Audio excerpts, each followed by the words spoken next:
Kami ang Team Next Level! excited dahil first time ko rito sa Family Feud. Alam ko mag-e-enjoy kami lahat.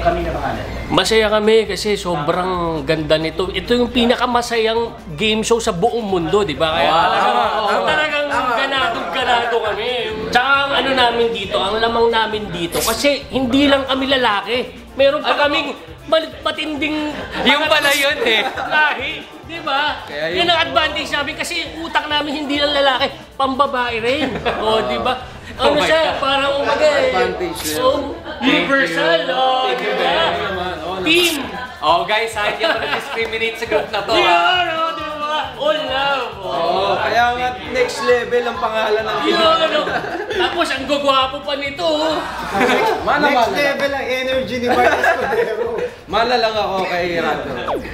Nakamabait. Ay, alam na. Si John, kasi tahimik siya.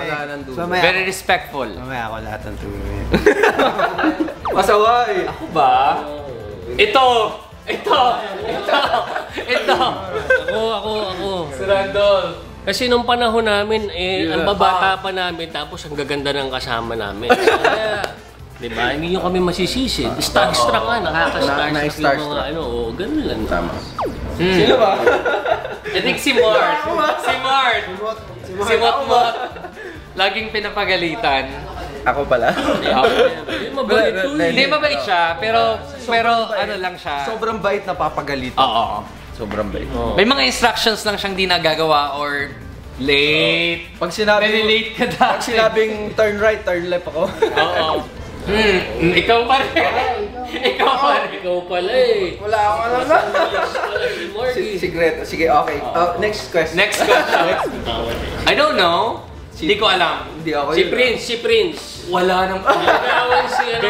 doon pa alam ko na. Paolo. Hindi.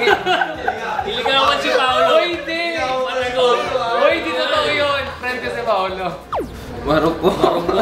Pili ko si John Manuel. Parang, Kasi he's very loving, he's so nice, very gentleman. parang may gusto ring aminin si... Ano yun, Randall? Wala. Mabae. Marta Escudero, tsaka si Randall. Parang ito. Baka Diyos po kami. Si Randall. Nangangayayat. Yung habulin na lang, yung habulin ng babae. Si Randall. Ayan talaga. Ay, ito na. Si Mart. Si Prince din, malakas. Alam mo, sa totoo lang, bago kami, siya muna. Si Randolph muna. Kasi hunk siya dati, matangkad siya, nagmo-model siya. Nagko-commercial na siya na. Seryoso yun. Naku, maghanda sila. Kasi ang titindi na mga makakalaban nila. Bros, sorry pero siguro ngayon pa lang magbaon na kayo ng tissue. Kasi sigurado yan, iiyak kayo mamaya. Saka wag na natin gawing friendly. Totoong trash talk na natin para masasabi ko lang, alam kong kabado na silang lahat. Ngayon pa lang nakatingin na sila sa amin. Kita mo Kaya tuloy lang yan. Alam nyo, kayo, ito sinasabi ko sa inyo. Pag naglaban tayo, kakabahan kayo agad. Wala kayo, mental block kayo. Kaya, kasi kami kaharap nyo eh. Diba? At saka itong pinakamasaya. Pinakamaganda. Pinakamagandang game sa buong mundo. Pinakamasaya. Diba? Tama. Kami, ang saya namin. Oh. Woo! Kami lang. Team Next Level! Ay, inibitahan po namin kayong lahat na manood at sumuporta sa Family Feud bago ang 24 oras mula Lunes hanggang Biyernes.